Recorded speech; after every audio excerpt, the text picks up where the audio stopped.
She found them in a hatbox. Not a safe, not a locked drawer, not some fortified chest with iron hinges and a key that required explanation. A hatbox. Oval, cream-coloured, shoved behind a stack of linens in the back of her aunt's dressing room, tucked between a broken parasol and a pair of evening gloves that had gone yellow with age. Marguerite had been looking for ribbons. That was all. Lady Portia had sent her upstairs to fetch a length of blue ribbon for the evening's dinner arrangement, and the ribbon drawer had been empty. And Marguerite, who had spent 6 years learning that the quickest way to avoid her aunt's displeasure was to solve problems before they became complaints, had gone looking in the dressing room where surplus trimmings were sometimes stored. The hatbox was heavier than a hatbox should be. She lifted the lid. Inside, there were no hats. There were letters, dozens of them, stacked in careful rows, each one sealed with dark red wax, each one addressed in the same hand. A hand she did not recognize, but which was elegant, slanted slightly to the left and pressed into the paper with the particular force of someone who had something urgent to say. Every letter was addressed to her: Miss Marguerite Langford, Briarfield House, Somersetshire. Her name, her house, her county. 72 letters, 6 years' worth. One for every month since the autumn of 1839, when she was 16 years old and a young man with dark eyes and a serious mouth had stood in her father's garden and said something to her that she had carried in her chest like a stone ever since. Every one of them was unopened.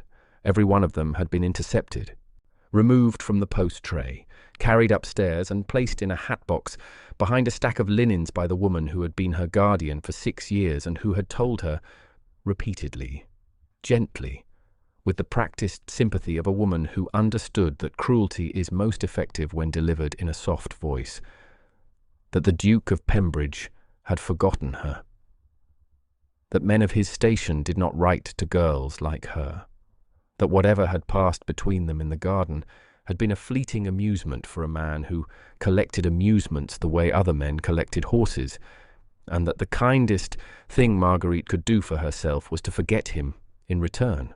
She had believed it. For 6 years she had believed it.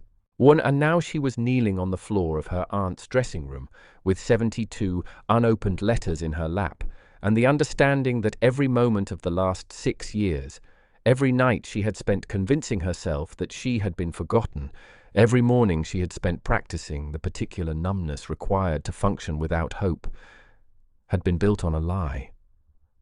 Her hands were shaking. The hatbox lid rolled across the floor and came to rest against the wardrobe. The letters rustled against each other like whispered confessions.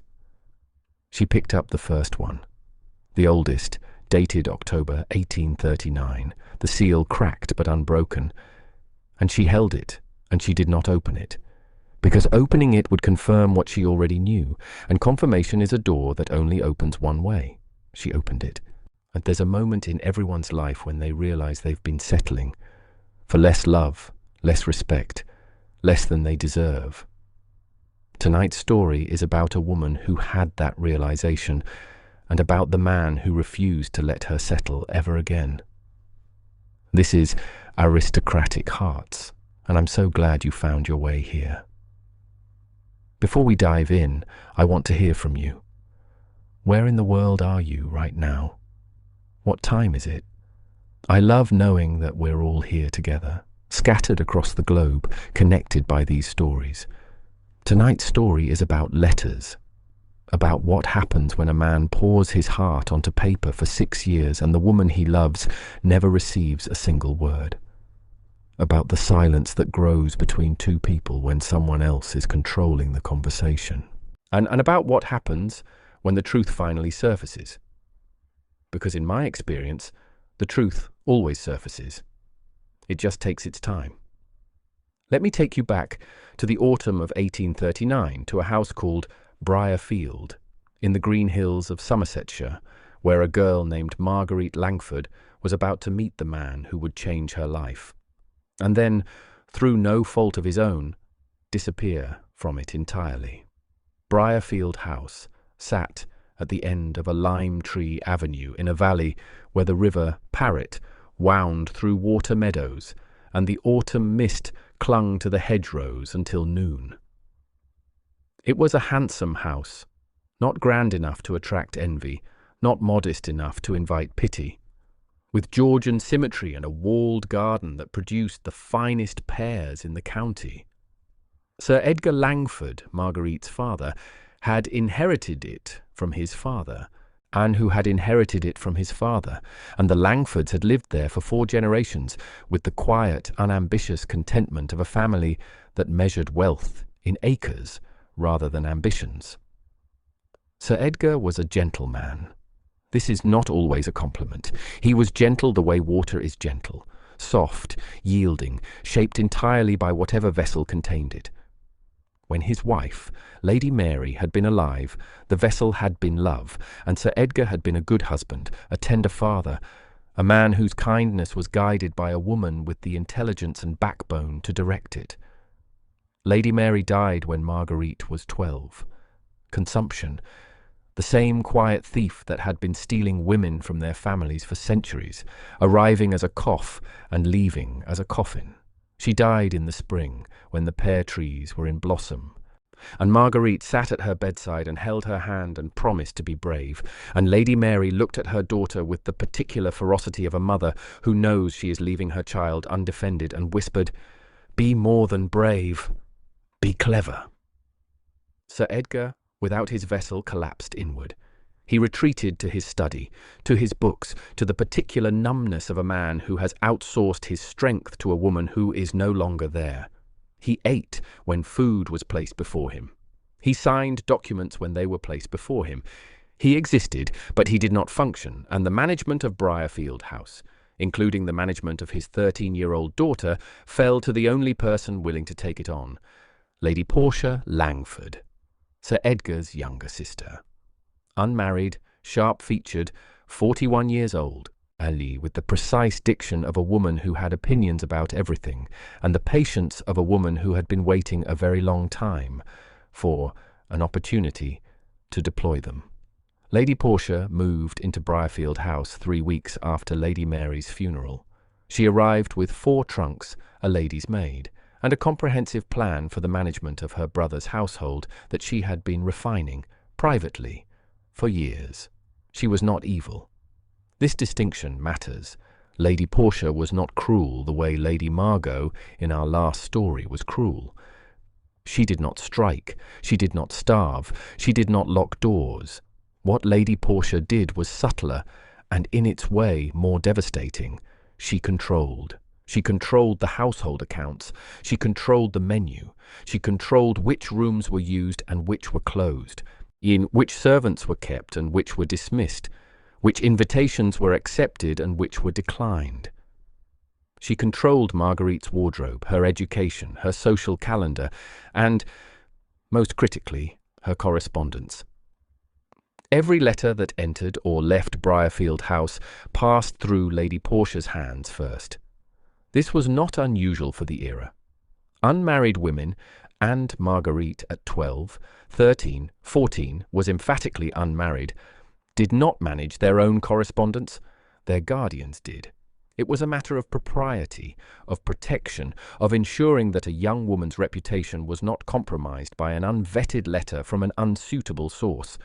Lady Portia took this responsibility seriously. She vetted every letter. She read every letter. She decided which letters Marguerite would see and which she would not. And for 4 years this arrangement functioned smoothly, because there were no letters that required interception. Until the autumn of 1839. Marguerite was 16. She had grown into the kind of young woman who is easy to overlook and difficult to forget. Brown-haired, brown-eyed, with a face that was pleasant rather than striking, and a mind that was striking rather than pleasant. She read too much. She had opinions about agriculture.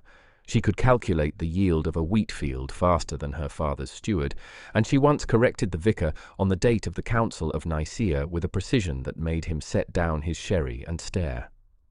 She was not, by the standards of the marriage market, a commodity of obvious value.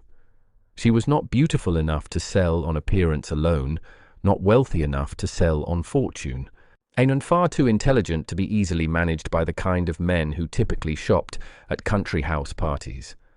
Lady Portia assessed her niece the way a merchant assesses surplus stock: functional, durable, but requiring careful marketing to find a buyer willing to overlook the flaws. The buyer Lady Portia had in mind was Lord Kavanagh, Reginald Kavanagh, Baron Kavanagh, 46 years old, twice widowed, with an estate in Dorset that was profitable and a temperament that was manageable. He was not handsome, he was not clever, he was not kind, but he was solvent, titled, and most importantly, willing to consider a wife whose primary qualification was compliance rather than beauty. Lady Portia had been cultivating this match since Marguerite was 14, with the patient, strategic attention of a gardener training a vine toward a specific wall. Marguerite did not know about Lord Kavanagh. She did not know that her aunt had been conducting a private correspondence with his solicitors about marriage settlements.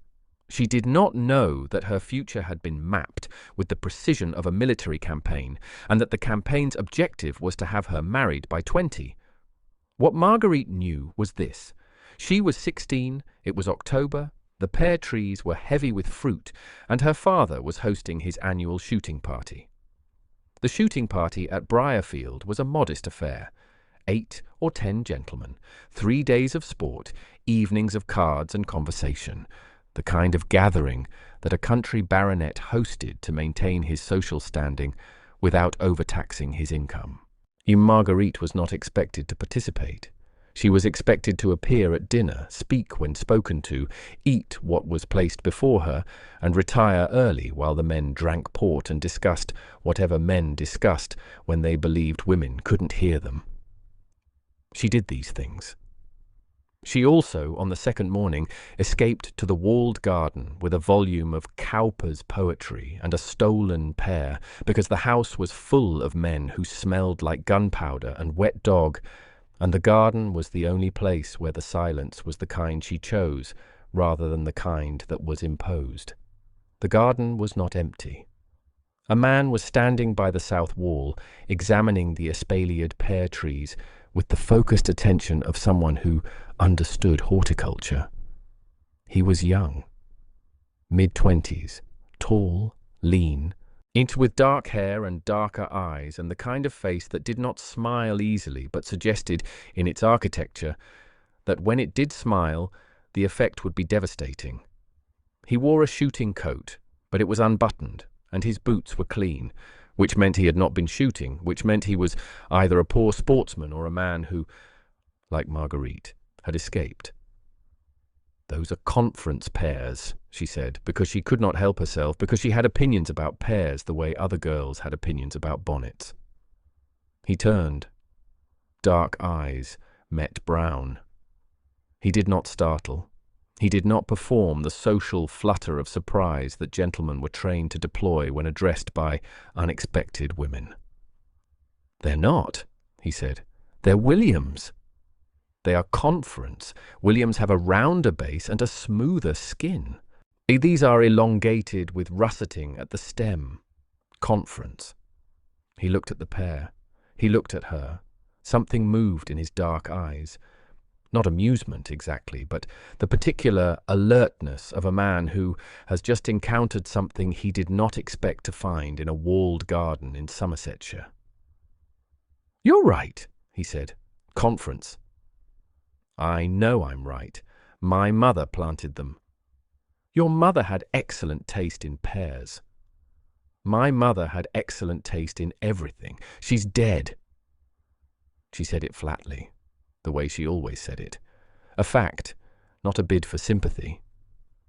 She had learned that saying it flatly prevented the conversation from collapsing into the particular awkwardness that death creates in social situations, the fumbling condolences and changed subjects and sudden fascination with the weather. He did not fumble, and he did not change the subject. He looked at her with those dark eyes and said, "Mine too. 4 years ago. She had excellent taste in roses." Roses are easier than pears. I'll tell her ghost you said so. Something happened to her face. It did something it had not done in 4 years. It broke into a smile. Not a polite smile, not a social smile, but a real smile. The kind that starts in the chest and arrives at the mouth before the brain can intercept it. She covered it with her hand, embarrassed by its size, by its suddenness, by the way it made her feel exposed and visible in a way she had carefully trained herself not to be. He saw the smile. He saw her cover it, and something settled in his face. A decision, made in the space between one heartbeat and the next. The way decisions are made that will shape the rest of a life. Roland Warwick, he said. I'm here for the shooting, which I'm terrible at. Marguerite Langford. I'm here because I live here. Then I envy you. This garden is extraordinary. It's the only place in the house where no one tells me what to do. Then I'll try not to tell you what to do. You can start by admitting those are conference pears. I already admitted that. You admitted I was right. That's different from admitting their conference. The first is about me. The second is about the pears. He laughed. It was a short, surprised sound.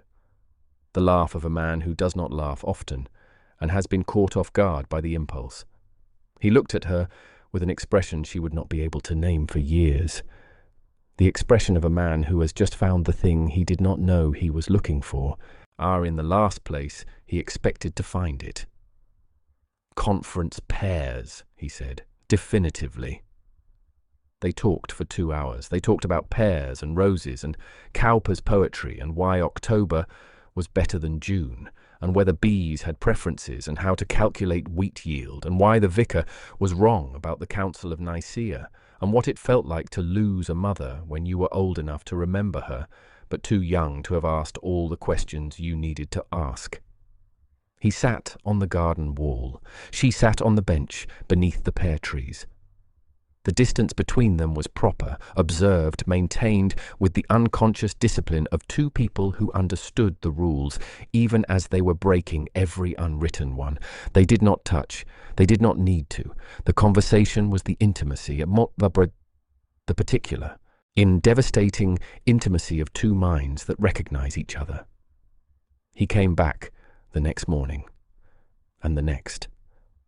3 mornings in the walled garden while the shooting party blazed away at pheasants, and Sir Edgar dozed in his study, and Lady Portia managed the household with the focused efficiency of a woman who did not know that something dangerous was happening in the south garden. On the 3rd morning, Marguerite arrived to find him already there. He was holding a pear, a conference pear, picked from her mother's tree. And he was looking at it with the expression of a man who is about to say something he has been rehearsing. "I need to tell you something," he said. "You're not a terrible shot. You just don't like shooting." "That too. But that's not what I need to tell you." He set the pear down on the wall. He looked at her. My name is Roland Warwick. My father was the Duke of Pembridge. He died last year. I am now the Duke of Pembridge." The garden went very quiet. Even the bees seemed to pause. "You're a duke," she said. "Yes." "You've been sitting in my garden for 3 days arguing about pears, and you're a duke." "The pears were worth arguing about. You should have told me." "Why? So you could call me Your Grace and stop telling me I'm wrong about horticulture?" He stepped closer. Not touching, not reaching, just closer, the way the earth moves closer to the sun in winter without anyone noticing until the light changes. "I didn't tell you because you talked to me like I was a person. Do you know how rare that is? For someone in my position, everyone else talks to the title. You talk to me." She looked at him, at his dark eyes, his serious mouth, the pear sitting on the wall between them like evidence of something that had already been decided. "I'm a baronet's daughter," she said. "I have no dowry to speak of. My mother planted those pear trees. My aunt manages my life. I read too much, and I have opinions about agriculture, and I corrected the vicar about the Council of Nicaea, and he hasn't spoken to me since. Good. He was wrong. That's not the point. The point is that you're a duke, and I'm the most interesting person I've met in 28 years of being alive. He said it simply, without flourish, without the performative intensity that men of his class sometimes deployed when they wanted to impress. He said it the way he had said conference pairs egressing as a fact. I'm leaving tomorrow. I don't want to leave, but I have to, because I have estates and parliament and responsibilities that won't wait. So I need to tell you something before I go. Then tell me. I'm going to write to you every month, and I need you to write back. Not because I'm a duke and I'm asking. I don't care about that. Because I sat in your garden for 3 days and talked about pears and poetry and dead mothers, and it was the best 3 days of my life, and I refuse to let that be the end of it. My aunt reads my correspondence. Then I'll write to your aunt as well, formally. I'll request permission to correspond. I'll do everything correctly, every protocol, every rule. I'll make it impossible for her to refuse without giving offence to a duke. And if she refuses anyway, then I'll write anyway, and I'll come back, every autumn, for your father's shooting party. As until you tell me to stop. She looked at the pear on the wall. She looked at the man beside it. She was 16 years old. She had no reason to believe him. Dukes said things in gardens all the time. It was practically a hobby. But his dark eyes held hers with the particular steadiness of someone who does not say things he does not mean, and his hands were still at his sides, and he had not tried to touch her, and he had admitted her pears were conference, and these things taken together amounted to something she had not felt since her mother died. Trust. Write to me, she said. He left the next morning. She watched from the garden wall as his horse disappeared down the lime tree avenue, and she held the pear he had left on the wall. He had forgotten it, or perhaps he hadn't, and she bit into it, and it was sweet. And she thought, this is either the beginning of something or the end of everything, and I cannot tell which. It was both. The letter arrived 11 days later, addressed to Miss Marguerite Langford, Briarfield House, Somersetshire. Sealed with dark red wax stamped with the Pembridge crest, written in a hand that slanted slightly to the left with the particular force of someone who had something urgent to say. It arrived in the Morning Post. It was placed on the silver tray in the entrance hall, where all correspondence was sorted. Lady Portia, as was her custom, reviewed the tray before anyone else saw it. She saw the crest. She saw the name. She saw the address. She turned the letter over in her hands. She held it up to the light, as though the paper itself might confess its contents. Then she carried it upstairs. Anne placed it in a hatbox in her dressing room and said nothing. A second letter arrived in November, a third in December, each one sealed with the same dark red wax, addressed in the same urgent hand, delivered by the same postal system that connected every corner of England with the mechanical reliability of a nation that had built its empire on correspondence. Each one disappeared into the hatbox. By the time the fourth letter arrived, January 1840, the new year barely a week old, Lady Portia had established a system. She instructed the housekeeper, Mrs. Birch, to bring all correspondence directly to her study before placing it on the tray. Mrs. Birch, who had served the Langford family for 30 years, and who had loved Lady Mary and loved Marguerite, and who understood, and with the intuition of a woman who had spent her life below stairs, that something was wrong. Mrs. Birch obeyed.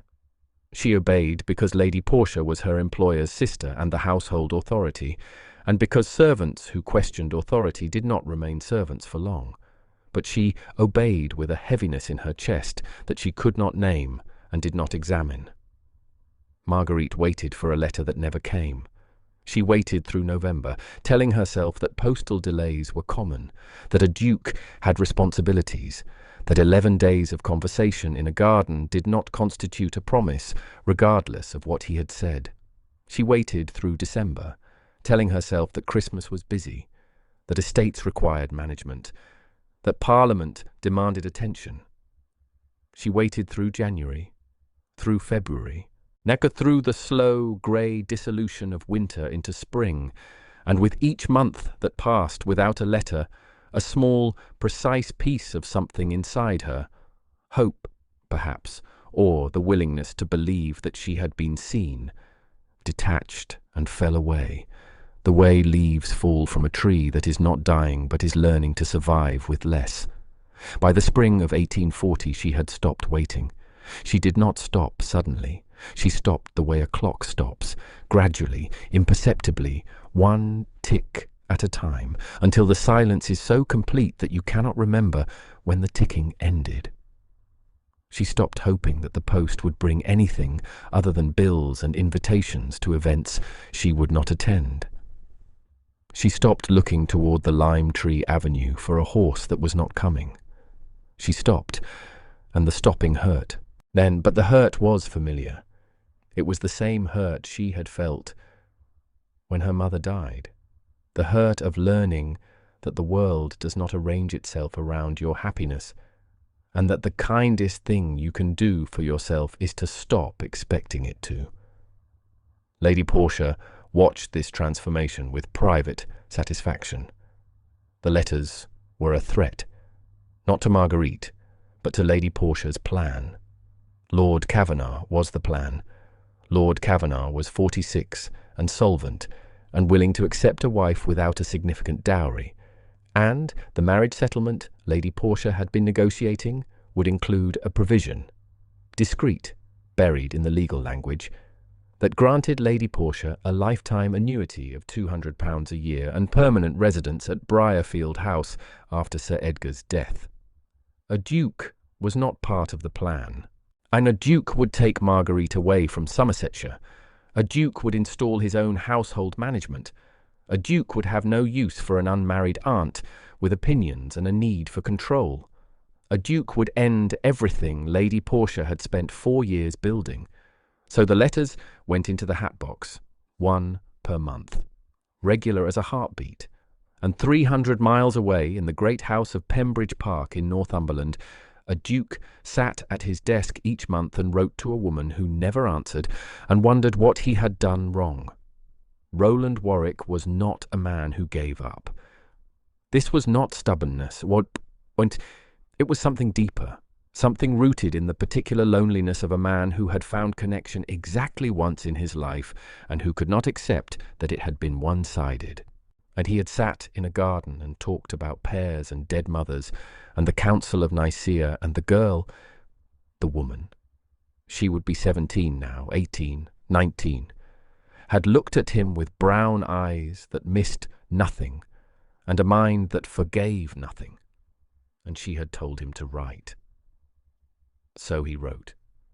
He wrote about Pembridge Park, the vast, draughty house he had inherited, with its 300 rooms and its staff of 80, and its library that contained 4,000 volumes and not a single book about pears.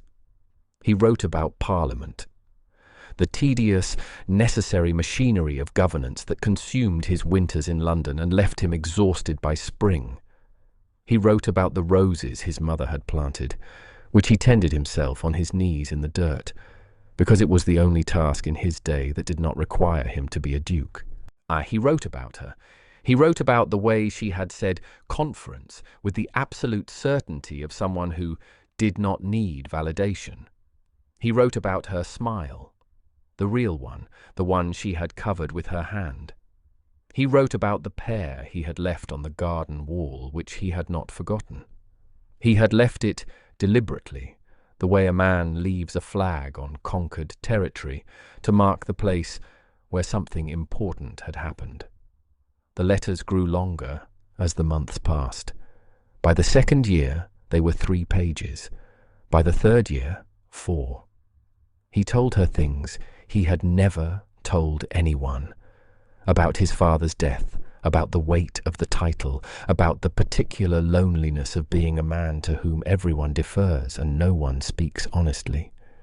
He asked her questions he knew she would not answer, about the pear harvest, about what she was reading, about whether the vicar had recovered from the Council of Nicaea. He asked if he had offended her. He asked if she wanted him to stop.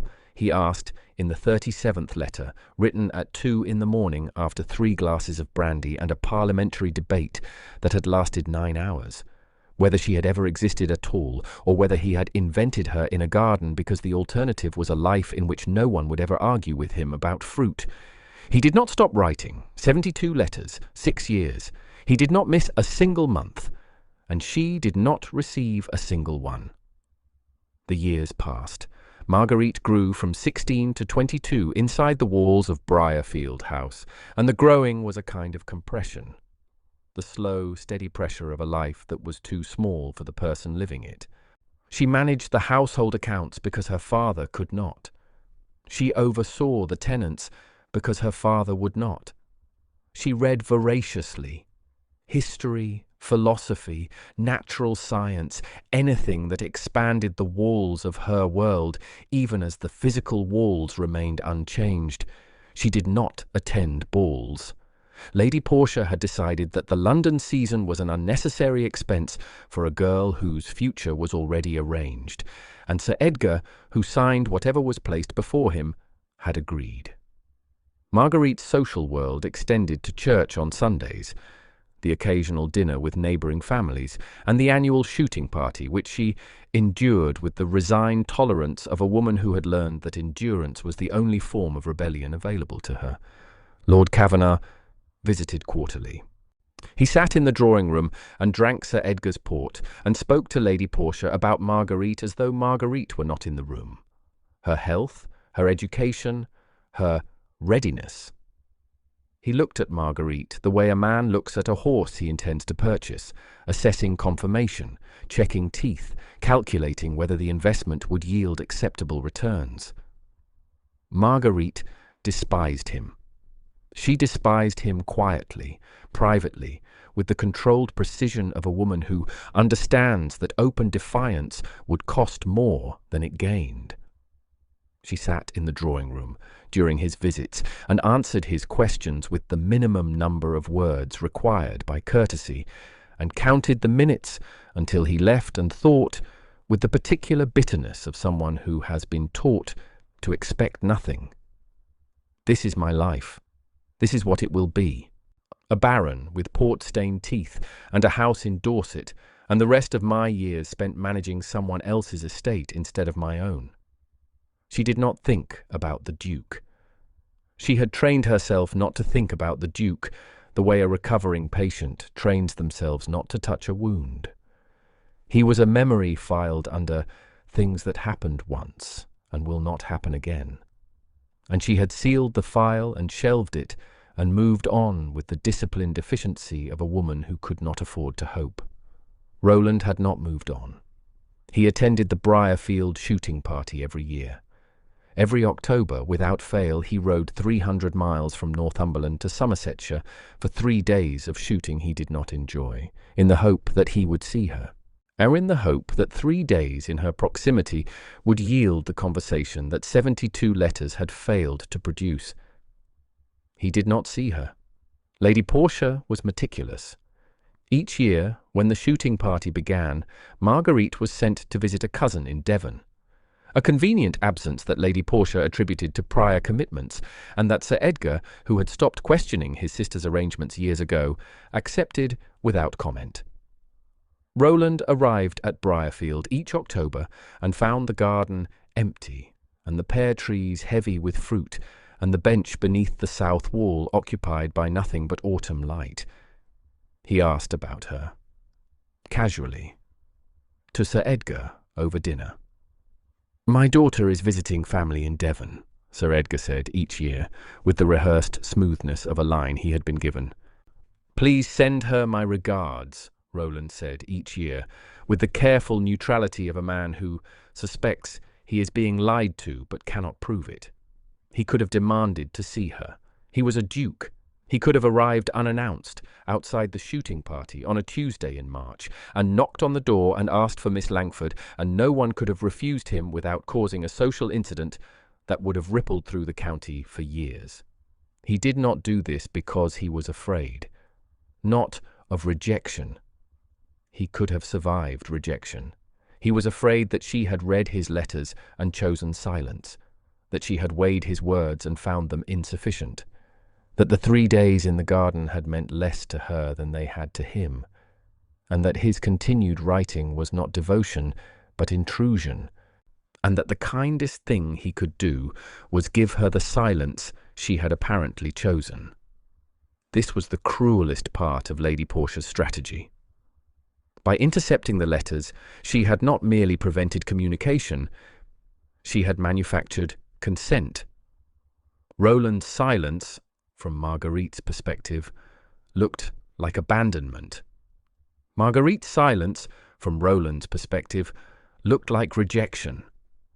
Both of them were grieving a loss that had not occurred, mourning a death that had not happened, accepting an ending that no one had chosen.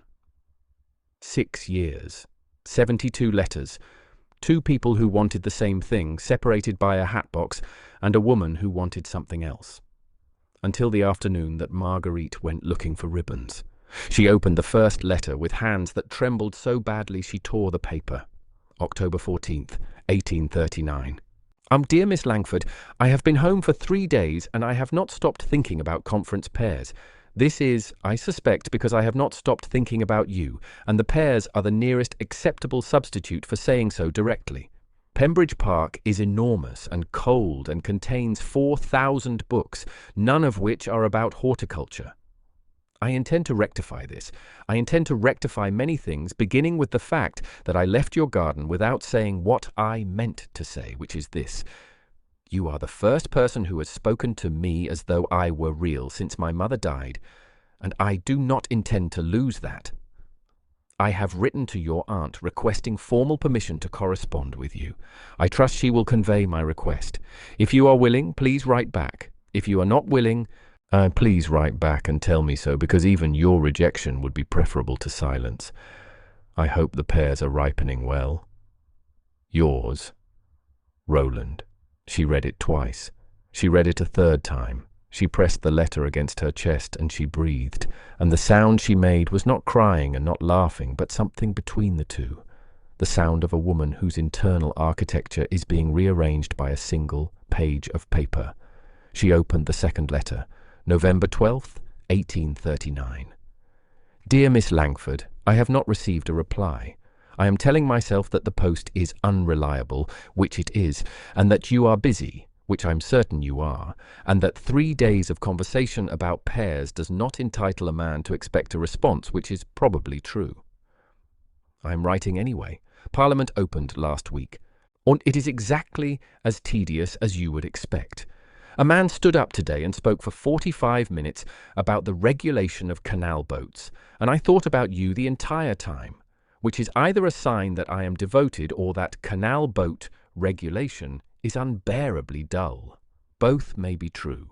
The roses are dormant, the garden is bare. I miss Somersetshire. Yours, Roland. She opened the 3rd, the 4th, the 5th. She read them on the floor of her aunt's dressing room, cross-legged, surrounded by scattered envelopes and broken wax seals, and with each letter the picture clarified, like a portrait emerging from fog, line by line, stroke by stroke, until the full image was so clear and so devastating that she had to stop and press her hands against her eyes to keep from screaming. He had written every month, every single month, or he had asked permission to correspond. Her aunt had never mentioned it. He had asked about the pear harvest, about Cowper, about the vicar. He had attended the shooting party every year. She had been sent to Devon every year. He had not forgotten her. He had never forgotten her. He had been writing into silence for 6 years, and the silence had been manufactured. Letter 23, August 1841. I attended the shooting party again. You were not there. Your father says you are in Devon. I am beginning to wonder if Devon is a place or an excuse. I left a pair on the garden wall. I don't know why. Perhaps because the last time I left a pair on that wall, you were there, and I am the kind of man who repeats rituals in the hope that they will reproduce results. I miss you. I know that is a strange thing to say to someone I knew for 3 days, but I have spent 2 years writing to you, and in that time you have become more real to me than most people I see daily. You exist in my mind as the girl who knew her pairs and corrected the vicar and smiled like she'd been caught doing something illegal. If you don't want this, tell me. I can survive your rejection. I cannot survive not knowing. Letter 41. February 1843. I have begun to accept that you will not write back. I have not accepted that I will stop writing. There is a difference between acceptance and surrender, and I am only capable of the former. Pembridge Park has a new greenhouse. I planted pear trees. Conference, obviously. They won't fruit for 3 years. I'll wait. I seem to be good at waiting. Letter 58. September 1844. Geek, the pears fruited. They are, I must tell you, not as good as your mother's. I suspect this is because pears, like people, are shaped by where they grow, and Northumberland is not Somersetshire. I am 32 years old. I have been writing to you for 5 years. Society expects me to marry. My solicitors have begun leaving the topic on my desk like a bill that requires payment. I cannot make them understand that the bill has already been paid. I paid it in a garden in Somersetshire when a girl told me my pair identification was wrong, and I have been in debt ever since. Letter 72. September 1845. The last one. Dear Marguerite, I have called you Miss Langford for 6 years. I am done with formality. If this letter, like all the others, goes unanswered, then let it go unanswered with your name on it. I am attending the shooting party next month. I am not going to Devon this time. Not figuratively. I mean, I am not going to accept your absence this time. I am going to ask your father directly where you are. I am going to find you. If you have read these letters and chosen silence, I will respect that and I will stop. But if you have not read them, if something has prevented these words from reaching you, then I need to know. Because the alternative is that I have spent 6 years loving a woman who does not know she is loved, and that is a waste of something that should never be wasted. Conference Pairs, Cowper's poetry, the Council of Nicaea. I remember everything. Yours, as I have been from the beginning, Roland Marguerite, sat on the floor of her aunt's dressing room. 72 letters lay around her like fallen leaves, and the hatbox sat empty beside her. The afternoon light slanted through the window, catching the dust motes that drifted in the air, and everything was very still, and everything was very loud.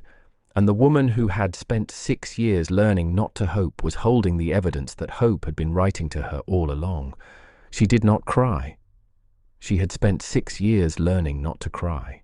She had trained herself the way soldiers train, through repetition and discipline and the systematic suppression of every impulse that might compromise the mission, and the mission had been survival. And survival did not permit tears. But her hands shook, and her breath came in short, shallow gasps, and the locket of numbness she had worn around her heart for 6 years, the protective casing she had built to survive the silence, cracked. And what came through the crack was not grief and not rage, but something older and more dangerous than both. It was clarity. Her aunt had done this. Her aunt, who ate breakfast across from her every morning, who corrected her posture and managed her wardrobe and told her, with maternal concern, that the Duke of Pembridge had forgotten her. Her aunt had taken 72 letters out of the post tray and carried them upstairs and placed them in a hatbox and watched for 6 years as Marguerite compressed herself into a smaller and smaller life, and she had done it for an annuity and a house. Marguerite stood up. She gathered the letters, all 72, in order, tied them with the blue ribbon she had originally come to find, and she walked downstairs. Lady Portia was in the morning room, writing correspondence. She looked up when Marguerite entered, and her face, composed, controlled, the face of a woman who had managed every variable in her environment for 6 years, saw the letters, and the blood left her cheeks as though someone had pulled a stopper. "Where did you—" she began. "A hatbox." Marguerite's voice was steady, not calm, steady, the way a blade is steady. "Behind the linens, in your dressing room." "Marguerite, I can explain. 72 letters, 6 years. He wrote every month. He asked permission to correspond. You never told me. He came to the shooting party every year. You sent me to Devon. He planted pear trees at Pembridge Park because I told him about my mother's conference pears, and you put his letters in a hatbox and told me he had forgotten me. You don't understand. Lord Kavanagh.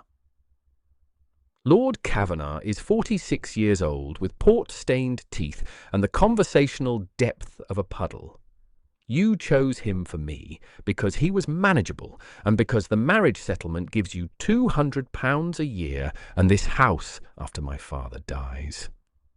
Lady Portia's mouth opened, closed. The composure cracked. Not dramatically, not with tears or fury, but with the quiet structural failure of a woman who has just realized that the variable she had failed to manage was the most important one, her niece's intelligence. "How did you know about the settlement?" "I manage the household accounts, Aunt Portia. I have managed them since I was 17 because my father cannot and you will not. I have seen every document that passes through this house, except apparently— Shh, the ones you hid in a hatbox." She turned to leave. "Where are you going?" Lady Portia's voice had an edge now, the sharp, panicked edge of a woman watching her architecture collapse. "I am going to write a letter." "To whom?" Marguerite stopped in the doorway. She turned back. She looked at her aunt with the brown eyes that missed nothing, and the mind that forgave nothing, and the particular incandescent fury of a woman who has just discovered that 6 years of her life were stolen and placed in a hatbox behind a stack of linens. "To the Duke of Pembridge," she said. "I believe I owe him 72 replies." She wrote one. She sat at her mother's writing desk, the desk Lady Portia had moved to a spare room 3 years ago, and which Marguerite retrieved, carried back to her bedroom, and positioned by the window with the particular determination of a woman who was done asking permission. She took a sheet of paper. She dipped the pen in ink, and she wrote the only letter that mattered. "Dear Roland, Conference Pears, Cowper's Poetry, the Council of Nicaea. I remember everything too. I found your letters today, all 72 of them. They were in a hatbox in my aunt's dressing room. I have not read them all yet. I will slowly, the way they deserve to be read. But I have read enough to know that you wrote to me every month for 6 years, and that you came to the shooting party every year, and that you planted pear trees at Pembridge Park, and that my aunt intercepted every letter and told me you had forgotten me and sent me to Devon each October so that I would not see you. I did not forget you. I tried. And for 6 years I tried, because I believed you had forgotten me, and surviving required me to do the same. But I could not forget the garden, or the pears, or the way you said conference, as though admitting defeat were a gift you were giving me. I do not know what happens next. I know that 6 years have passed, and we are not the same people who argued about fruit in a walled garden. I know that you are a duke, and I am a baronet's daughter with no dowry, and an aunt who has spent 6 years trying to sell me to a baron in Dorset. I know that the world is more complicated than a letter can contain, but I know this. You wrote to me 72 times, and I want to answer everyone. If you still want to find me, I am not in Devon. I am at Briarfield. I am in the garden. Yours, as I should have been from the beginning, Marguerite. She sealed it. She addressed it. And then she did something she had never done in 22 years of living in Briarfield House under the management of Lady Portia Langford. She walked to the village herself in the fading afternoon light and placed the letter in the post with her own hands. The letter reached Pembridge Park in 4 days. Roland was in his study when his valet brought it on a silver tray. He did not recognize the hand. He had never seen her handwriting. He broke the seal. He read it. He read it standing, then sitting, then standing again, because his body could not decide what to do with the information it was receiving, and the information was this. She had not rejected him. She had never rejected him. For 6 years she had believed he had forgotten her, and for 6 years he had believed she had rejected him, and both beliefs were lies manufactured by a woman with a hatbox and a plan. He read it a 4th time. His hands were shaking. The letter trembled in his grip like a living thing. Conference pairs, Cowper's poetry, the Council of Nicaea. I remember everything too. He called for his horse. "Your Grace," his valet said, "it is nearly dark." "Then I'll ride in the dark." "Pembridge to Somersetshire is 300 miles. "Then I'll ride 300 miles. "Your Grace!" Fen. He looked at his valet, his man, his closest confidant, the person who had watched him write 72 letters to a woman who never answered and who had never once suggested he stop. She didn't know. She never received them. Not one. Her aunt took them. Mr. Fen, who was not a man given to visible emotion, blinked. Twice. Then he set down the silver tray. "I'll have the travelling carriage prepared," he said. "You'll arrive by Thursday. A horse is faster. A horse will kill you on the Exeter road at night. The carriage will get you there alive, which I suspect Miss Langford would prefer." Roland looked at the letter. At the handwriting he had never seen. At the words that had reached across 300 miles and 6 years and a hatbox full of stolen time and said, "I am in the garden." "The carriage," he agreed. "But Fen, pack the letters." "Which letters, Your Grace?" "The ones I wrote to her, the drafts. I kept copies of every one. Pack them all." He arrived at Briarfield on a Thursday afternoon in October, the same month they had met, 6 years to the week. The lime tree avenue was gold with autumn. The house sat in the valley, with its Georgian symmetry and its walled garden, and everything looked exactly as he remembered, and nothing felt the same, because the last time he had ridden down this avenue, he had been a young man leaving a girl in a garden, and now he was a duke, arriving to claim the woman that girl had become. He did not go to the house. He went to the garden. She was there. She was sitting on the bench beneath the pear trees. Her mother's pear trees, heavy with October fruit, the branches bending under the weight of conference pears that gleamed gold-green in the afternoon light. She was holding a book. Cowper, he would learn later, the same volume she had been reading the day they met. And she was not reading it. She was watching the gate. She had been watching the gate for 4 days. He opened it. The iron hinges creaked. She stood. The book fell from her lap, and she did not pick it up. 6 years. 2,190 days. 72 letters she had never read, and 1 letter she had finally sent. He looked at her. She was not 16 anymore. She was 22, and the years had sharpened her, refined the pleasant face into something more interesting, added depth to the brown eyes that missed nothing, given her the particular stillness of a woman who has learned to be patient because she was never given a choice. She looked at him. He was not 28 anymore. He was 34, and the years had carved him, deepened the lines around his dark eyes, added silver at his temples, given his serious mouth the set of a man who has spent 6 years writing into silence and has somehow emerged without bitterness, as neither of them spoke. The garden held its breath. The pear trees held their fruit. The autumn light held them both in amber. "You came," she said. "I never stopped coming. You were always in Devon." "I was never in Devon. I know that now. I would have written back.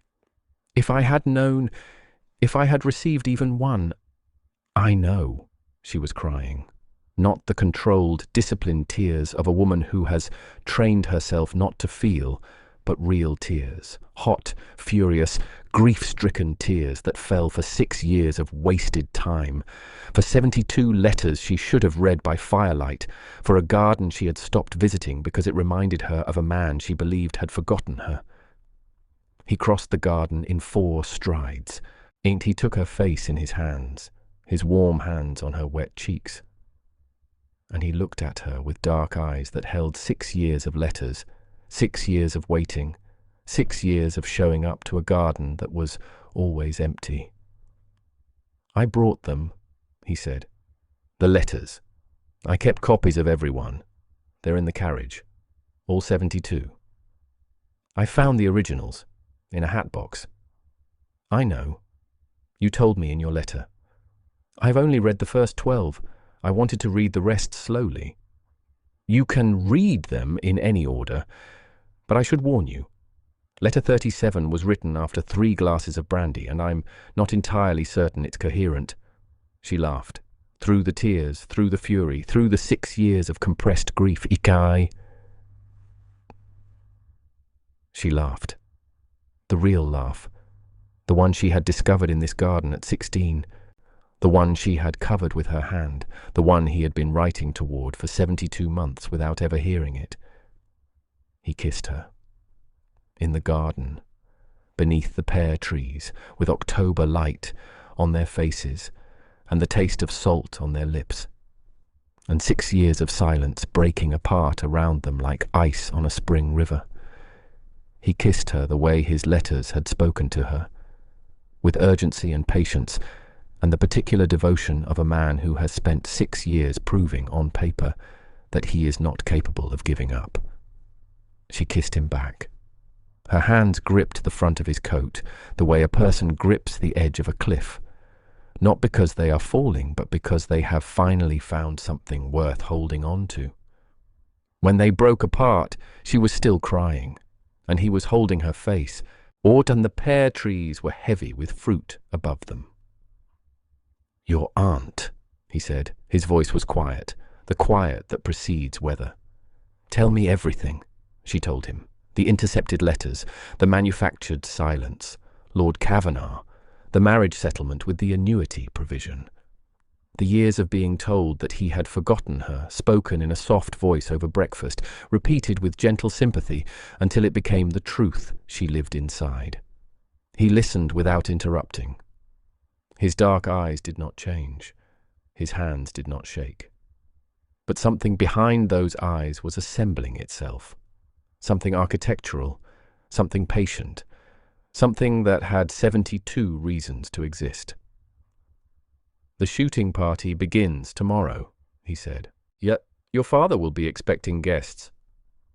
"My aunt will have sent me to Devon by morning."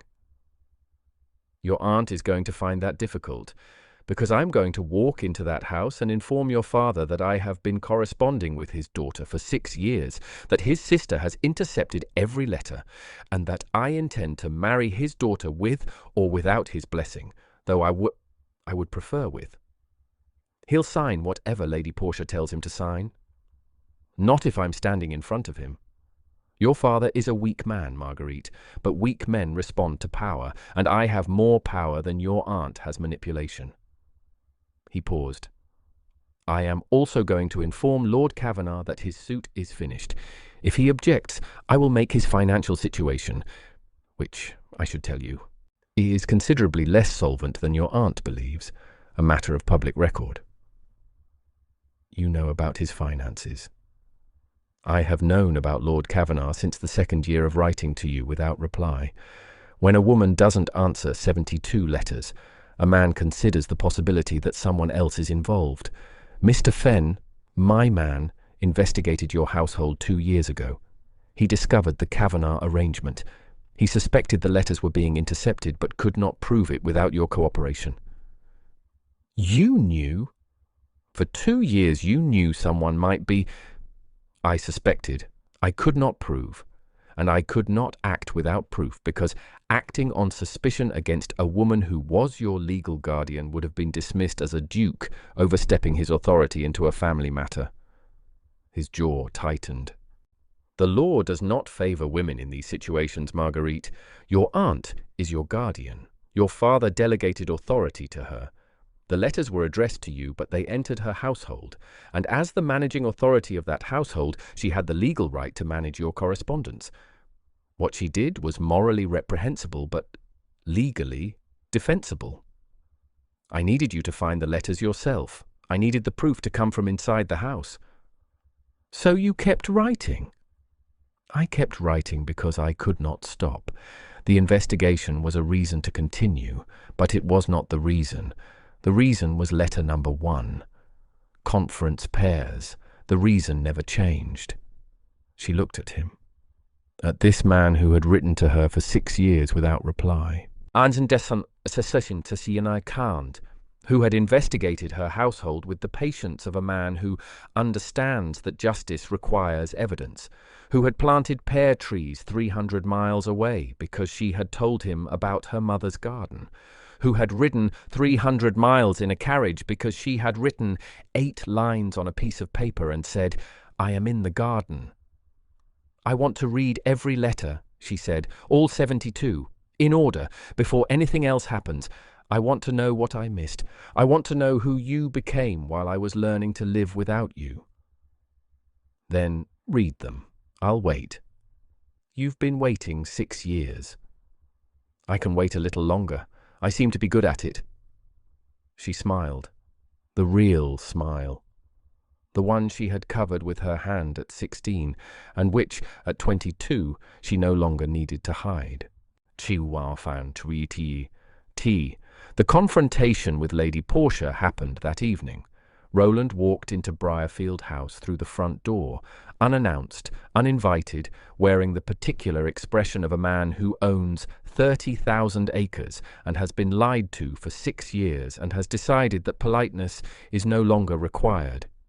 He found Sir Edgar in his study, dozing, as usual, over a book he was not reading, and he closed the door behind him and said 3 words that made Sir Edgar sit up straighter than he had sat in a decade. "I know everything." Sir Edgar's face performed the journey from confusion to recognition to fear in approximately 4 seconds. He was not stupid, merely weak, and he had suspected, in the buried, unexamined part of his conscience, that weak men wall off to avoid confrontation. That his sister's management of his daughter's life was not entirely benevolent. "Your Grace," he began, "your sister has intercepted 72 letters from me to your daughter over the course of 6 years. She has concealed a correspondence that was formally requested and never formally refused. She has manufactured your daughter's absence from your home during my annual visits. She has negotiated a marriage settlement with Lord Kavanagh that includes a personal annuity for herself. And she has done all of this while living under your roof, eating at your table, and telling your daughter that the man who loved her had forgotten her." Sir Edgar's face was grey. Not the grey of anger, the grey of a man who is hearing aloud the things he has suspected in silence, and finding that the sound is worse than the suspicion. "I didn't know about the letters," he whispered. "You didn't ask. You delegated your daughter's life to a woman whose primary interest was her own security, and you did not ask a single question for 6 years. That is not innocent, Sir Edgar. That is neglect." The study door opened. Lady Portia stood in the doorway. She had heard the carriage. She had seen the crest. She had had approximately 12 minutes to prepare, and she had used them to compose her face into an expression of dignified confusion that would have been convincing if Roland had not spent 6 years studying the architecture of deception. "Your Grace! What an unexpected—" "Sit down, Lady Portia." She sat, not because she wanted to, but because his voice left no alternative. It was the voice of a man who had written 72 letters into silence and had discovered that the silence was a construction, and the builder was sitting in front of him. He placed the evidence on the desk. Marguerite's letter. The hatbox, which Marguerite had given him in the garden, all 72 originals, retied with the blue ribbon. Mr. Fenn's investigation report, detailing the Kavanagh marriage settlement, the annuity provision, and the systematic pattern of Marguerite's annual removal to Devon during the shooting party. "You have two choices," he said. "The first, you leave Briarfield House within the fortnight. You relinquish all claim to guardianship over Marguerite. You withdraw from the Kavanagh settlement. You retire to a cottage. I will provide one, modest, sufficient, and you live quietly. And you do not contact Marguerite unless she contacts you first. And the second." Lady Portia's voice was steady. Her hands were not. "The second is that I make this public. Every letter, every interception, every detail of the Kavanagh arrangement, including the annuity that you negotiated for yourself using your niece as currency. I make it public, and society does with you what society does with women who are caught manipulating dukes. You know what that looks like. You've watched it happen to others." Lady Portia looked at the hatbox. At the letters that were supposed to have remained hidden forever, sealed in cream-coloured cardboard behind a stack of linens in a dressing room where no one, especially not the intelligent, observant, inconveniently thorough niece, was ever supposed to look. She was going to waste herself," Lady Portia said. Quietly. Not defiantly. Quietly, with the terrible honesty of a woman who believes her own justifications. "A duke. What would a duke want with her? She's plain. She's opinionated. She corrects people about the Council of Nicaea. What kind of duchess does that? I was protecting her from disappointment." "You were protecting yourself from irrelevance." The word landed like a slap. Lady Portia flinched, not from the cruelty of it, from the accuracy. "The cottage," she said. "Where?" "Dorset, near Lord Kavanagh, as it happens. You may find you have things in common." She left within the week. She packed her 4 trunks and her lady's maid, and the comprehensive plan that had collapsed around her lay, and she rode away from Briarfield House in a hired coach, because the family carriage was no longer hers to use, and Marguerite watched from the garden wall and felt something she had not expected to feel. Not satisfaction, not triumph. Something sadder and more complicated. The recognition that 6 years had been taken from her by a woman who was not evil, but who was afraid, and that fear, left unchecked, can do more damage than malice ever could. Sir Edgar wept. Privately, pathetically, the tears of a man who has failed his daughter and knows it and lacks the vocabulary to apologize. He stood in his study and looked at Marguerite with red-rimmed eyes and said, Your mother would have—" "Yes," Marguerite said, "she would have." She did not forgive him, not yet, perhaps not ever. But she kissed his cheek, and because he was her father, and because her mother, who had planted conference pears and had excellent taste in everything, would have wanted her to be more than brave. She would have wanted her to be kind. Roland stayed at Briarfield for a week. Not in the house. Propriety forbade it, and they had both spent 6 years observing rules, and there was a kind of comfort in continuing to observe them, even as everything else changed. He stayed at the inn in the village 3 miles away, and he rode to Briarfield each morning and sat in the garden while Marguerite read his letters. She read them in order, 1 per day, slowly, deliberately, the way he had asked. She sat on the bench beneath the pear trees with a cup of tea and a blanket across her knees, and she read each letter. And she lived the 6 years she had missed. His grief for his father, his loneliness at Pembridge Park, his frustration with Parliament, his tenderness for his mother's roses, his growing, aching, defiant love for a woman who never answered. He sat on the garden wall and watched her read. He did not interrupt. He did not explain or contextualize or apologize for the things he had written at 2 in the morning after brandy and parliamentary debates. He let the letters speak for themselves, because they had been waiting 6 years to be heard, and they deserved to be heard without commentary. On the third day, Lord Kavanagh arrived.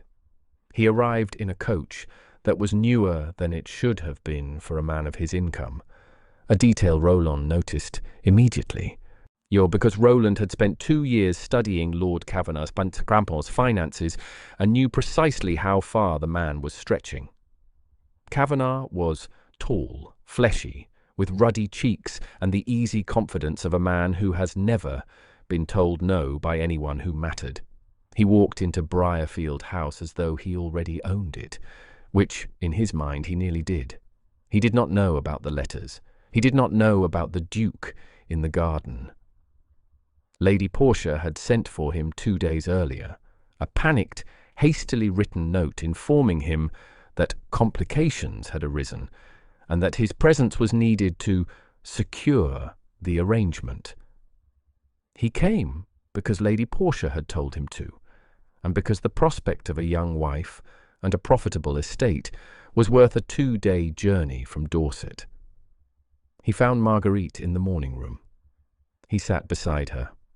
Close, proprietorially close, the closeness of a man who considers proximity a form of ownership.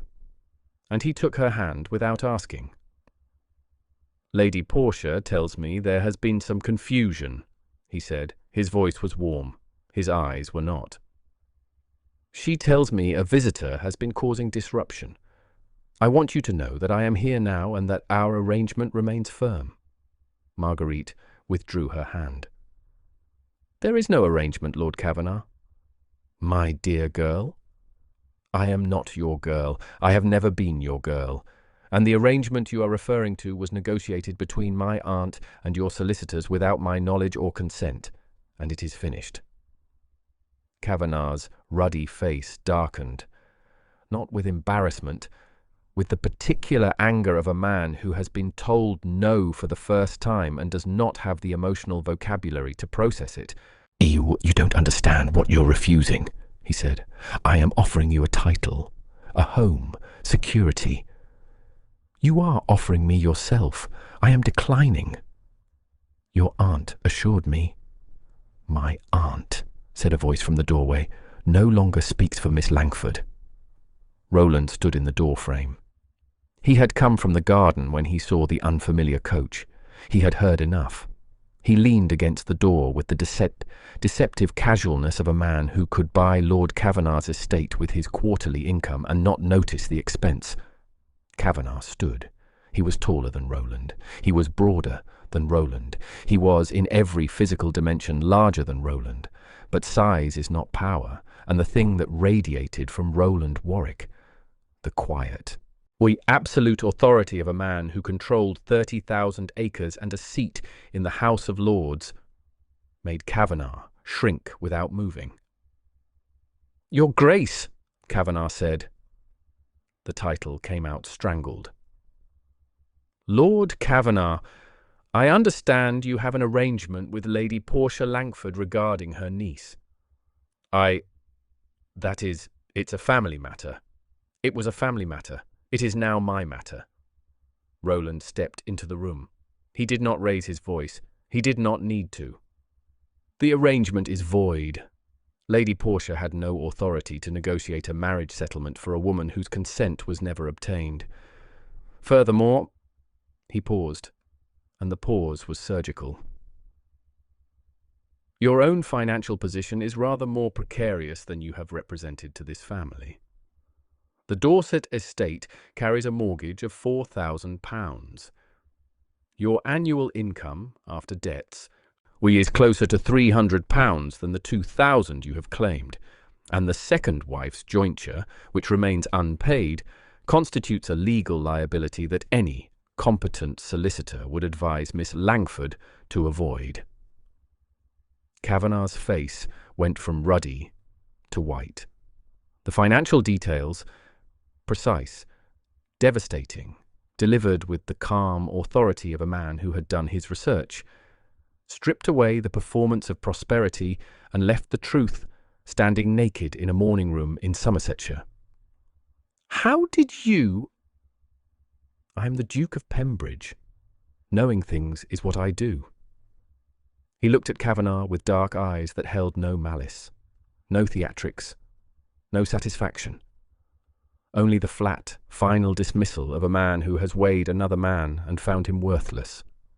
"You will leave Briarfield today. You will not contact Miss Langford, Sir Edgar, or Lady Portia regarding this matter again. And you will consider yourself fortunate that I am addressing this privately, rather than making your financial situation a matter of public record." Kavanagh left within the hour. He did not say goodbye to Marguerite. He did not say goodbye to anyone. He climbed into his 2 coach and rode away from Briarfield with the particular haste of a man who has just discovered that the thing he was reaching for was attached to something that bites. Marguerite found Roland in the garden afterward. He was sitting on the wall, in his usual spot, looking at the pear trees with an expression she could not quite read. "You knew his finances to the penny," she said. "Mr. Yefen is thorough."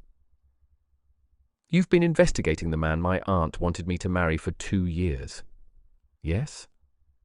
That's not normal behavior, Roland. I wrote 72 letters to a woman who never answered. Normal behavior was never my strength." She sat beside him on the wall. Their shoulders touched. The October light was warm on their faces. "He touched my hand," she said, quietly. "When he arrived, he took my hand without asking." Something moved in Roland's jaw. A muscle tightened, released, tightened again. His dark eyes, which had been contemplative, became something else. Something older and less civilized than a duke is supposed to contain. "He won't touch you again," he said. Not a threat. A fact, spoken with the same certainty he had used to say, "Conference pairs, absolute, immovable, final." "I know," she said. And she leaned her head against his shoulder, and he let her. And they sat on the garden wall while the pear trees held their fruit above them, and the future arranged itself around the simple, extraordinary fact of 2 people who had found each other twice. On the 5th day, she reached letter 37, the brandy letter, the one he had warned her about. But the 4th day had almost ended everything. She had been reading letter 31, January 1842, the middle of the 4th year, and something in it had stopped her. He had written about a dinner at Lord Westbrook's, a casual mention. Lady Catherine Holt had been seated beside him. She was clever and beautiful, and had made him laugh, he guessed, and he had spent the rest of the evening thinking about how Lady Catherine's laugh was nothing like the laugh he remembered from a garden in Somersetshire. It was a love letter. It was devoted, faithful, aching with loyalty, and it broke something open in Marguerite that the hatbox hadn't, because the hatbox had made her angry, and anger is clean and directional, but letter 31 made her afraid. 6 years. He had written to a memory. He had loved the idea of her. The 16-year-old girl who knew her pears and argued about Cowper and smiled like she'd been caught stealing. But Marguerite was not that girl anymore. That girl had hope. That girl had fire. That girl had not yet spent 6 years being compressed into a smaller and smaller life by a woman with a hatbox and a plan. Or what if the woman she had become was not the woman his letters had loved? She did not come to the garden on the 4th morning. Roland waited. He sat on the wall in the October chill, watching the gate, and she did not come. An hour passed. 2. The pear trees dropped their leaves in the wind, and the bench beneath them remained empty, and the silence, the particular silence of a woman who is not there, was so familiar to him that it landed in his chest like a fist. 6 years of silence. And now this. He did not go to the house. A younger man would have. A younger man would have knocked and demanded and insisted, Roland Warwick had spent 6 years learning the difference between patience and passivity, and he knew, with the instinct of a man who had written 72 letters into a void, that this silence was not manufactured, and this silence was chosen, and chosen silence deserves respect even when it terrifies. He left a pear on the bench, a conference pear picked from her mother's tree, and he rode back to the inn. Marguerite saw the pear from her bedroom window. She had been standing there for an hour, watching him wait, watching herself not go, feeling the cowardice of it and the reasonableness of it in equal measure. She saw him pick the pear. She saw him place it on the bench. She saw him leave. She went downstairs. She walked to the garden. She picked up the pear and held it in both hands, and it was cold from the autumn air, and she turned it over and found, scratched into the skin with what must have been a penknife, 2 words, "Still conference." She sat on the bench and she held the pear, and she understood, with the sudden, clarifying force of a truth that has been waiting for its moment, that she had been asking the wrong question. She had been asking, "Am I still the girl he wrote to?" The answer was no, she was not. 6 years had changed her, compressed her, hardened her in places that used to be soft. But that was the wrong question. The right question was, did he write to me for 6 years because of who I was at 16, or because of something he recognized that goes deeper than age and circumstance and the damage that time inflicts? She opened letter 32, February 1842. "I have stopped trying to remember exactly what you look like. I know this sounds like a contradiction, a man who writes to a woman every month forgetting her face. But it isn't. What I remember is not your face. It is the quality of your attention. Once the way you listened as though every word mattered. The way you argued as though being right was more important than being liked. The way you ate that pear, without apology, without delicacy, the way a person eats when they are not performing. I do not love a face, Marguerite, I love a mind, and minds do not age the way faces do. Minds grow." She closed the letter. She went to the inn. She found him in the small dining room, sitting alone with a cup of tea he was not drinking, and she stood in the doorway and said, "I was afraid you loved a memory." "I loved a girl who knew her pears. I'm fairly certain that girl grew into a woman who also knows her pears. I'm not the same person." "Neither am I. I was 28 and terrified of pear identification. I am now 34 and merely terrified of losing you again." "You didn't lose me." "My aunt—" "I know. But the result was the same. 6 years. And I cannot do that again. I won't survive it twice." His voice cracked, not dramatically, the small structural crack of a man who has held himself together through 72 months of silence, and who, now that the silence has broken, is discovering that the thing holding him together was the silence itself. "So, if you are not certain, if you are sitting in that garden reading my letters and thinking that the man who wrote them is not the man sitting on the wall, tell me. Tell me now, because I would rather hear it from you than spend another 6 years wondering." She crossed the dining room. She took his face in her hands. His skin was cold. His eyes were dark and afraid.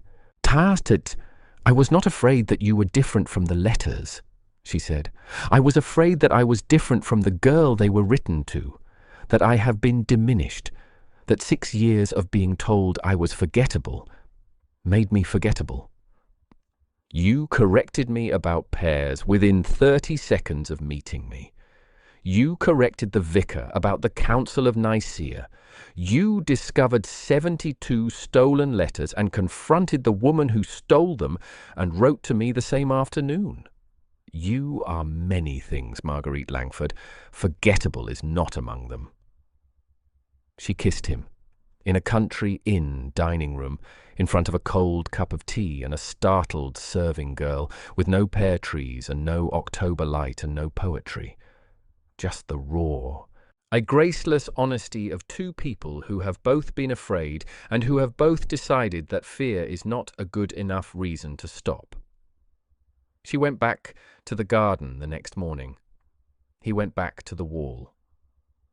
On the 5th day, she reached letter 37, the brandy letter, the one he had warned her about.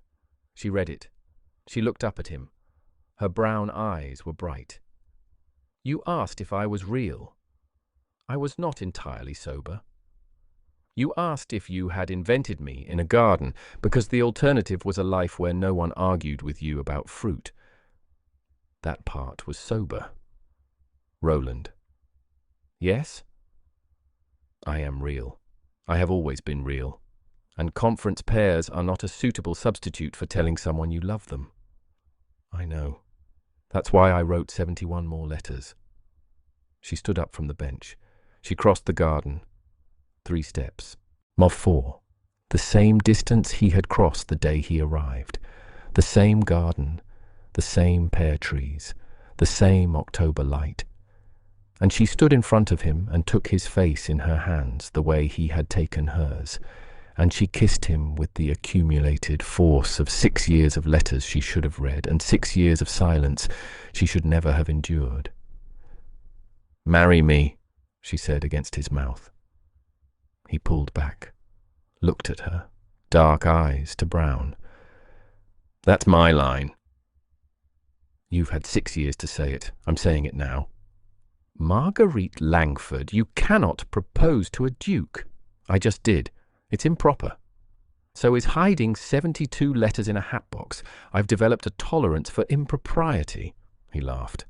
The real laugh, the one she had discovered in this garden 6 years ago, the one that started surprised and ended warm, the one that made his serious face become something extraordinary. He laughed, and he pulled her close, and he said, Yes, obviously, since the pears. They married in December, in the chapel at Briarfield, because Marguerite wanted to be married in the house her mother had loved, near the garden her mother had planted, under the roof where 72 letters had been hidden and found and read, one by one, until every stolen year had been reclaimed. She wore her mother's pearls. He wore black, not for mourning, but because it was what he owned, and because the woman in white standing beside him had once told him that pears were more important than appearances, and he had believed her, and he had been right. Mrs. By the time Birch, the housekeeper who had carried letters to Lady Portia's study for 6 years, with a heaviness in her chest she could not name, did not attend the wedding. She stood in the kitchen corridor, behind the service door, where she could hear the ceremony but not be seen, because she did not believe she deserved to witness the happiness she had helped delay. Marguerite found her there. After the vows, after the chapel, after Roland kissed her in front of Sir Edgar and 12 guests and a vicar who had no opinions about the Council of Nicaea. Marguerite walked through the house and found Mrs. Birch sitting on a wooden chair in the kitchen corridor with her hands folded in her lap and tears running silently down her face. Mrs. Birch, the older woman stood, quickly. The automatic response of a servant addressed by her employer, straight spine, lowered eyes, hands clasped.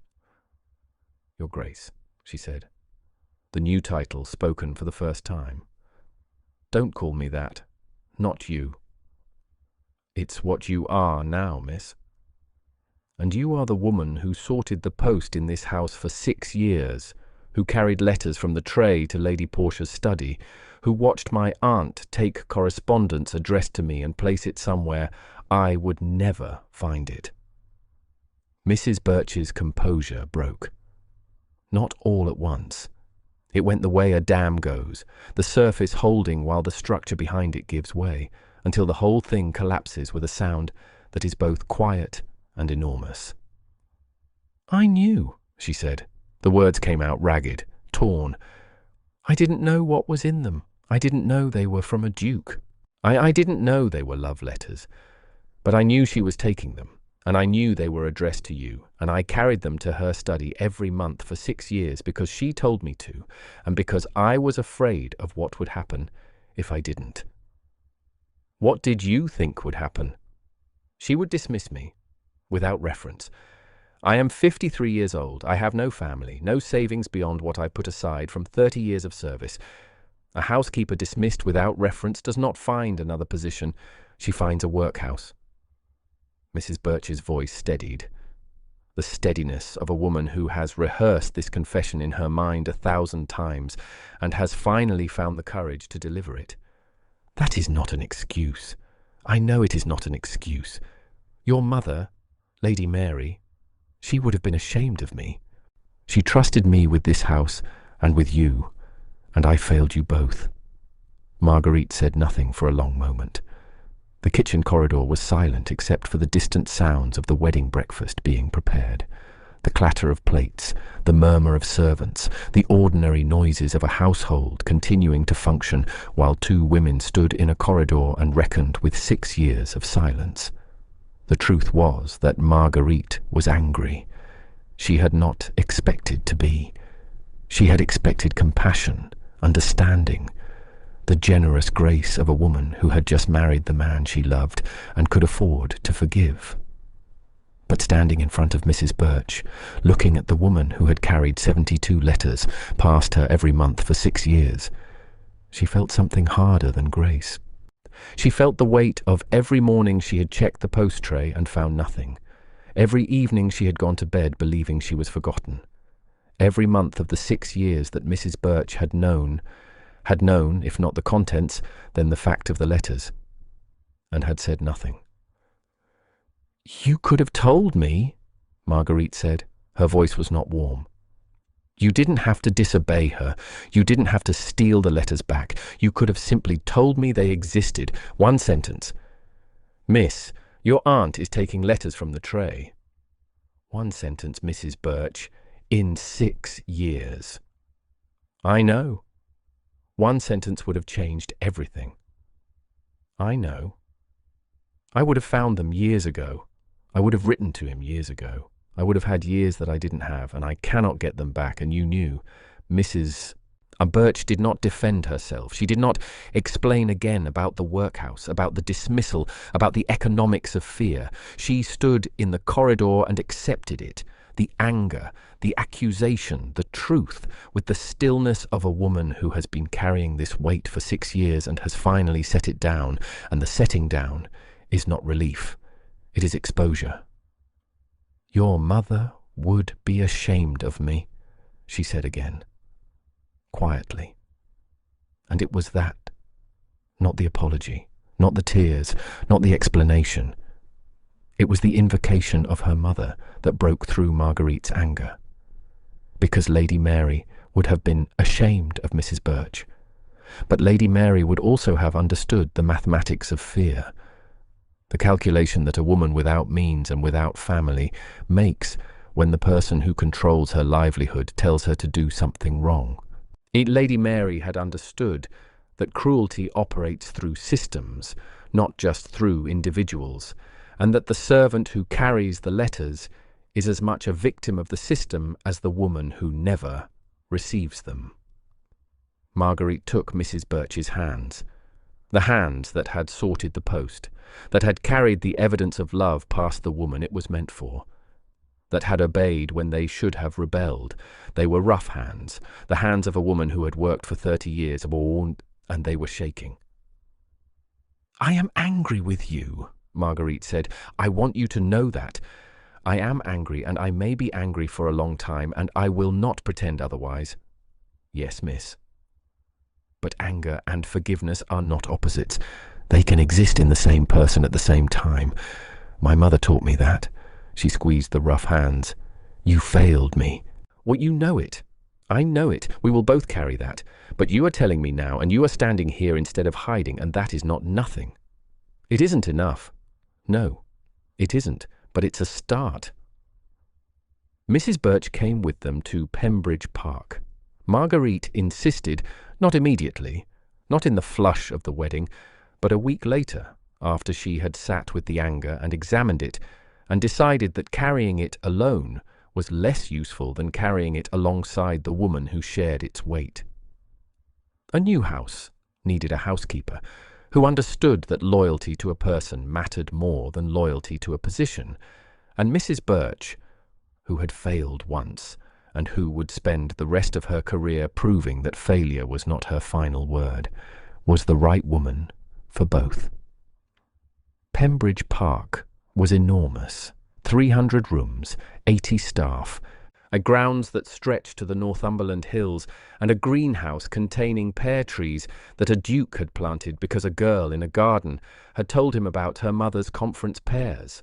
Marguerite stood in the greenhouse on her first morning as the Duchess of Pembridge and looked at the pear trees. Small, young, 3 years old, their branches just beginning to bear fruit, and she pressed her hand against the glass wall and breathed. "They're not as good as your mother's," Roland said from behind her. "You said that in letter 58. "You've read letter 58? "I've read all 72. Twice. I finished the second reading last night." "And?" She turned. She looked at him, her husband, the Duke, the man who had written to her every month for 6 years and planted pear trees in Northumberland and waited with a patience that defied reason and convention and every social expectation placed upon a man of his position. "And you were wrong about Byron," she said. "In letter 19, Byron was not inferior to Shelley. He was different from Shelley. There is a distinction.